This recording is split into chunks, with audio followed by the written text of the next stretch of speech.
Lundi 4 mai, Paris. Un accident, avenue des Champs-Élysées. Nicolas Legrand rencontre un musicien.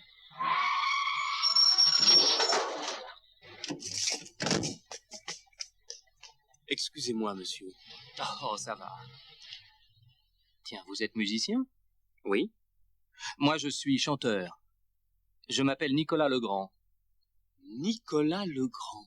Je connais.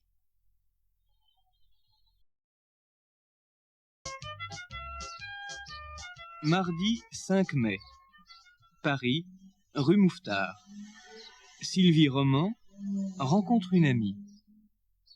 Sylvie! Sylvie! Bonjour, Valérie. Comment ça va? Ça va et toi? Tu habites le quartier? Oui, rue Mouffetard, au 10. C'est formidable, j'habite Place Monge. Au revoir, à bientôt. Au revoir. Samedi 9 mai, Paris. L'appartement de Sylvie. Qui est-ce? C'est Nicolas Legrand, un ami. Nicolas Legrand, le chanteur? Oui. Tu connais Nicolas Legrand? Oui, je connais bien Nicolas Legrand. Et vous êtes très amis? Oui et non. Nicolas est un artiste, tu comprends? Sylvie, je voudrais rencontrer Nicolas.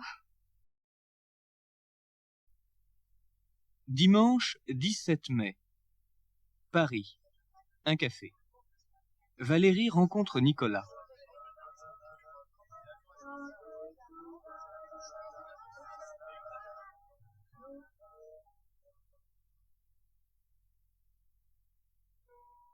Lundi 18 mai, Paris.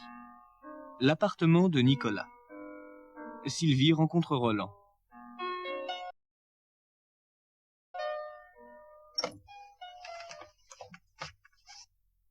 Mercredi 20 mai, Paris.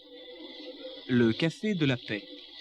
Tiens, la photo du concert. La jolie fille. Qui est-ce? Je ne sais pas. Une spectatrice. Et ça, qu'est-ce que c'est? Un cadeau?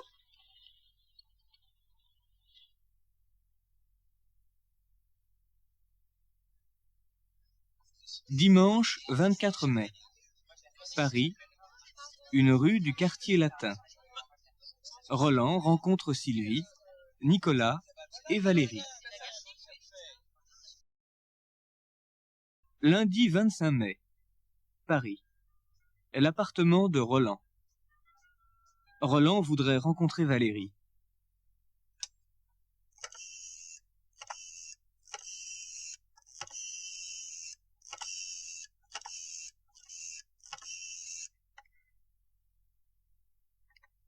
Allô, Nicolas? Bonjour, c'est Roland Bruno. Excusez-moi, vous travaillez? Non, je ne travaille pas, j'écoute des disques. S'il vous plaît, je voudrais savoir, l'amie de Sylvie, comment elle s'appelle? Mardi 26 mai, Paris. Au restaurant. Nicolas fait des projets de week-end. Tu es libre dimanche? Oui. Qu'est-ce qu'on fait? Est-ce qu'on va à la campagne? Je suis fatiguée. Je préfère rester à Paris. Alors voici le programme. Une partie de tennis, un bon film, un bon restaurant, puis on va danser. D'accord pour le cinéma et le restaurant. Mais pas d'accord pour le tennis et la discothèque. Sylvie, tu n'es pas très amusante.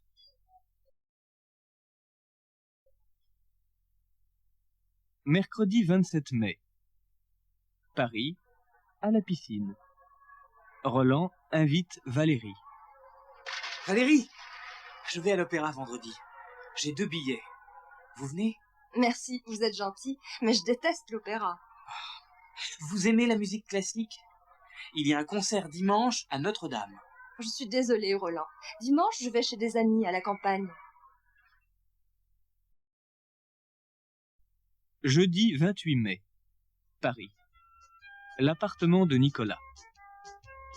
Valérie interviewe Nicolas. Vendredi 6 juin, Paris, devant la Comédie Française. Sylvie a rendez-vous avec Nicolas. Tu arrives maintenant? Je suis en retard. La pièce commence à 8h30. Quelle heure est-il? 9h15. Bon, alors, qu'est-ce qu'on fait? On entre? On va dîner? Non, je rentre chez moi. Bonne nuit. Samedi 13 juin. Paris, dans une discothèque.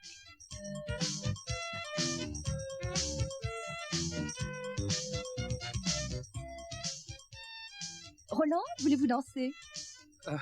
Je ne sais pas danser le rock. Eh bien, apprenez. Regardez Nicolas. Non, je ne peux pas laisser Sylvie. Attention, les femmes n'aiment pas les mauvais danseurs. Je sais, je sais. Mardi 30 juin. Paris, au Jardin des Tuileries. Sylvie, vous êtes triste? Non, je rêve. Ça ne va pas. Partez en vacances. Oui. Je pars bientôt sur la Côte d'Azur, chez une amie. C'est bien. Et puis, il y a Nicolas là-bas, en juillet. Oh, vous savez, Nicolas est un ami d'enfance. Il est sympathique, il est amusant, mais nous sommes vraiment différents.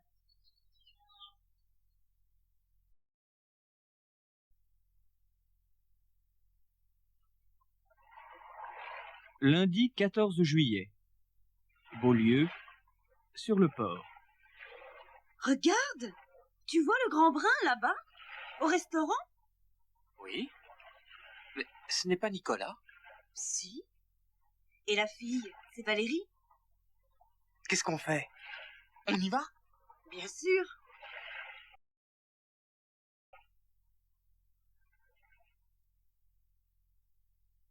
Lundi 14 juillet. Beaulieu. Les 4 amis déjeunent ensemble. Eh bien, les amis, bon appétit. Roland, vous avez le temps demain? Vous pouvez dire tu. D'accord. Tu as le temps demain pour une interview? Une interview? Je ne suis pas un homme intéressant, moi. Mais si, mais si. mais si. Jeanne et Robert Martin habitent à Orly, entre l'autoroute et l'aéroport de Paris.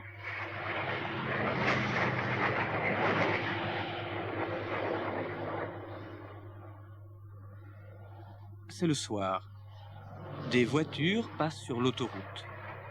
Des avions passent au-dessus de l'immeuble de Monsieur et Madame Martin. Le bruit est insupportable.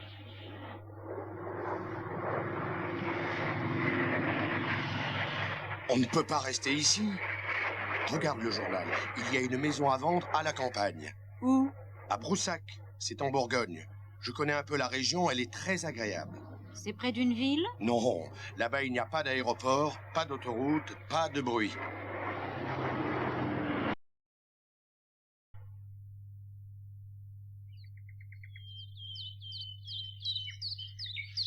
Monsieur et Madame Martin visitent la maison avec Monsieur Lavigne, le propriétaire.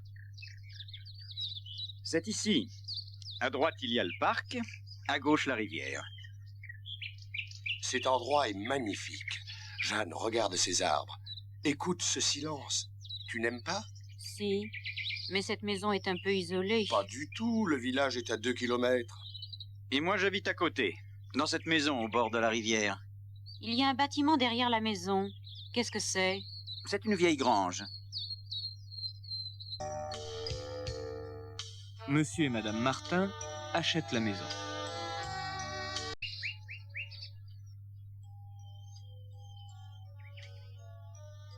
Lundi midi. Monsieur et Madame Martin déjeunent au petit restaurant du village. Voici le menu. Le plat du jour, c'est du lapin à la moutarde. Alors je prends un lapin à la moutarde. Et toi? Je n'aime pas beaucoup le lapin. Je voudrais une omelette aux champignons, s'il vous plaît. Comme entrée, qu'est-ce que vous choisissez? Le pâté de canard est excellent. Non, je préfère une salade verte. Et moi, Une salade de tomates. Vous buvez du vin? Non, de l'eau.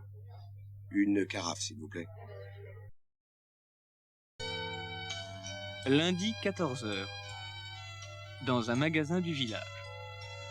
Madame Martin achète un vieux chaudron.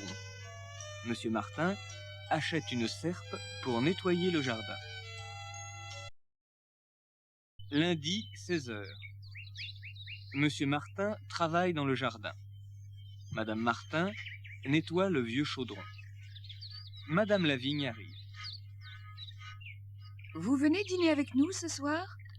Je veux bien, mais nous sommes au régime. Moi aussi. Je fais un petit repas très simple. Vous savez, nous ne mangeons pas beaucoup. Nous ne buvons pas de vin. Moi non plus. S'il vous plaît, venez goûter la cuisine de la région.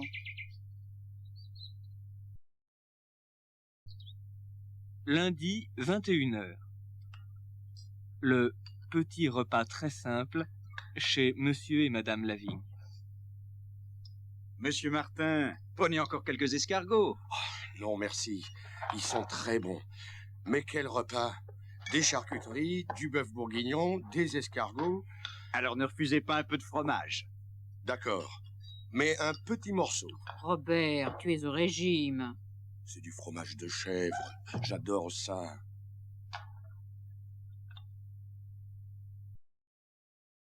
Lundi 23h. La fin du repas. Madame Martin et Madame Lavigne bavardent. Alors, vous êtes contente d'habiter à Broussac? Oh oui. Nous sommes à la retraite et nous cherchons le calme. Le matin, on se lève tard, l'après-midi, on se repose, et le soir, on se couche tôt. Monsieur Martin et Monsieur Lavigne bavardent. Broussac est un village tranquille, n'est-ce pas? Oh, vous savez, la campagne change.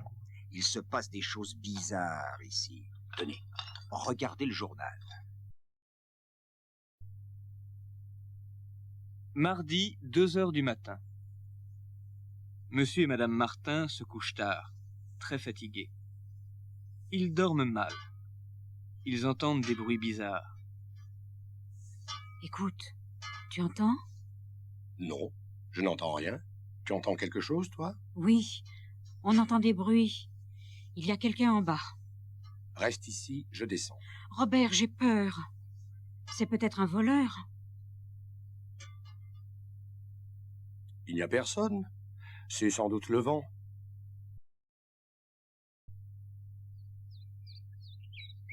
Mardi 9h. Monsieur et Madame Martin sortent dans le jardin.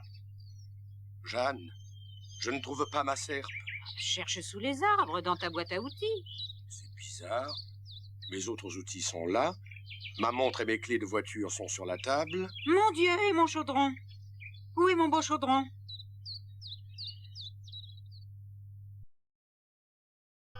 Mardi 10h. Dans un magasin du village. Je voudrais un grand pantalon blanc. Quelle est ta taille? Ce n'est pas pour moi. Je voudrais une très grande taille. Et vous, madame, qu'est-ce que vous désirez? Je voudrais du tissu pour faire des rideaux. Venez par ici. Regardez les couleurs. Je prends ce pantalon. Je voudrais aussi 2 mètres de ruban rouge. Voilà. C'est tout? Oui. Combien ça fait? Le ruban coûte 5 francs le mètre. Avec le pantalon, ça fait 150 francs. Je suis peut-être curieuse, mais ce grand pantalon, ce ruban, c'est pour quoi faire? Ah, c'est un secret. Au revoir, mesdames. Au revoir. Un peu bizarre, ce garçon, n'est-ce pas, madame? Mardi 11h. Monsieur Martin est dans son jardin. Il entend encore les bruits étranges. Ces bruits viennent de la grange de Monsieur Lavigne. Monsieur Martin est curieux. Il regarde par la fenêtre de la grange. Des jeunes gens mettent des vêtements bizarres. À qui est cette ceinture? Elle est à moi. Et ce pantalon? Il est aussi à toi? Non, Non, il n'est pas à moi. C'est le pantalon de François. Chut, ne faites pas de bruit. Il y a des gens dans la maison à côté. Monsieur Martin entre dans la grange. Il découvre les personnages des histoires d'Astérix le Gaulois. Le petit Astérix, le gros Obélix, le grand prêtre Panoramix avec sa serpe et son chaudron. Voilà l'explication des bruits et des disparitions. Mardi 13h. Les jeunes du village préparent le carnaval. Dépêchons-nous. C'est bientôt l'heure du défilé. Jules César, assis-toi ici. Astérix et Obélix, mettez-vous ici. Mais où est Obélix? Il n'est pas là? Non, François est malade. Il ne peut pas venir. C'est une catastrophe. Qu'est-ce qu'on peut faire sans François? J'ai une idée. Je vais chercher Monsieur Martin. Mardi 15h. Madame Martin va voir Madame Lavigne. Qu'est-ce que vous préparez? La pâte des crêpes. C'est mardi gras aujourd'hui. Il faut faire des crêpes. Vous connaissez une bonne recette? Oh, c'est facile. Il faut de la farine, des œufs, du lait et du beurre. On doit ajouter un peu de sucre et une cuillère à café de sel. 22 mars. Gérard Dupuis dirige une entreprise de textile à Lyon. C'est un homme très occupé.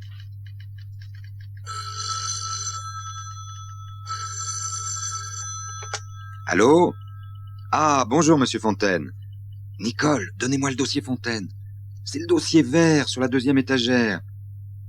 Oui, monsieur Fontaine, votre contrat est prêt. Une seconde, s'il vous plaît, j'ai un appel sur une autre ligne. Allô? Richard? Quoi? Moreau ne veut pas payer? Il ne répond pas? Envoyez-lui un télégramme. Monsieur Dupuis, la société Dublay demande des renseignements. Eh bien, écrivez-leur, je ne peux pas tout faire. C'est impossible. Monsieur Dupuis, vous avez Hong Kong sur la 3e ligne. Allô, monsieur Fontaine? Je suis désolé, j'ai un appel de Hong Kong. Téléphonez-moi cet après-midi. Monsieur Dupuis est en colère. Non, mademoiselle, je ne signe pas cette lettre. Elle est pleine de fautes, corrigez-les. Mais monsieur, c'est la machine. La machine marche très bien, mais vous faites des fautes d'orthographe. Et puis ici, il manque un paragraphe. Alors refaites la lettre et relisez-la. Bien, monsieur.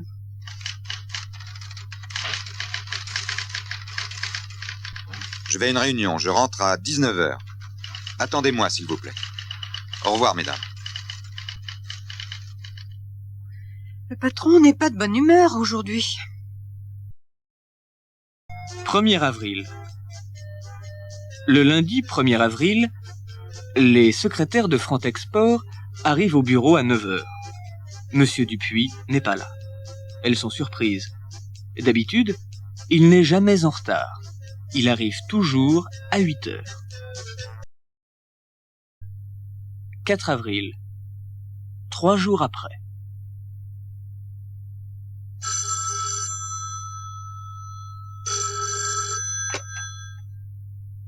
Allô? Je suis Monsieur Fontaine. Est-ce que Monsieur Dupuis est au bureau aujourd'hui? Non. Il est toujours absent cette semaine. Où est-il? J'attends mon contrat, moi. Écoutez, monsieur Fontaine, nous ne savons pas. Nous téléphonons partout. C'est un mystère. 5 avril. Au bureau du commissariat, Agnès Darrot, jeune inspecteur de police, s'occupe de l'enquête. Vous avez une idée sur cette disparition? Je pense que c'est un meurtre ou un enlèvement. À votre avis, où faut-il chercher le coupable? Je crois qu'il faut chercher dans la famille de Monsieur Dupuis. Monsieur Dupuis est très riche. Quelqu'un veut l'héritage? Sans doute. Qu'est-ce que vous allez faire? Je vais interroger les membres de la famille. Alors, vous allez beaucoup voyager. 6 avril. Patrick Ferrand est guide à Chenonceau. Votre beau-frère a disparu depuis le 1er avril. Vous savez quelque chose? Non. Je n'ai pas eu de nouvelles. Je ne sais rien. Qu'est-ce que vous avez fait le 1er avril? J'ai travaillé jusqu'à 7 heures, comme tous les jours. Vous avez déjeuné chez vous? Oui, de midi à 2 heures. Nous ne travaillons pas. Et le soir? J'ai fait une partie de cartes au café avec des amis, j'ai dîné et j'ai regardé la télé comme tous les soirs. 7 avril. Béatrice et Florent Dupuis élèvent des chèvres et des moutons dans le Larzac, au sud du Massif central. Votre mari n'est pas là? Non, il est parti depuis 6 heures avec le troupeau. Quand va-t-il rentrer? D'habitude, il est là vers 5 heures. Attendez-le. Venez, nous allons visiter la ferme. 8 avril. René Dupuis a 32 ans. Il est étudiant à l'université depuis 10 ans. Il a passé 4 fois son baccalauréat avant de réussir. Il est resté pendant 3 ans en première année de droit à l'université de Nantes. Puis, il a passé 3 ans en Angleterre. Depuis 5 ans, il étudie l'histoire de l'art à Bordeaux. Vous vous levez maintenant? Oui, je me suis couché à 5 heures. Ah, vous travaillez la nuit? Quelquefois. Mais hier soir, nous avons fêté l'anniversaire d'un ami. Je vois. Vous vous êtes bien amusé. Du champagne, du caviar. Où trouvez-vous l'argent pour acheter tout ça? Je me débrouille. Et le 1er avril? Non! Je n'ai pas kidnappé mon oncle. Vous pouvez regarder dans le placard. Le 25 mars, je suis parti chez des amis dans les Pyrénées. Vous êtes resté longtemps? 10 jours.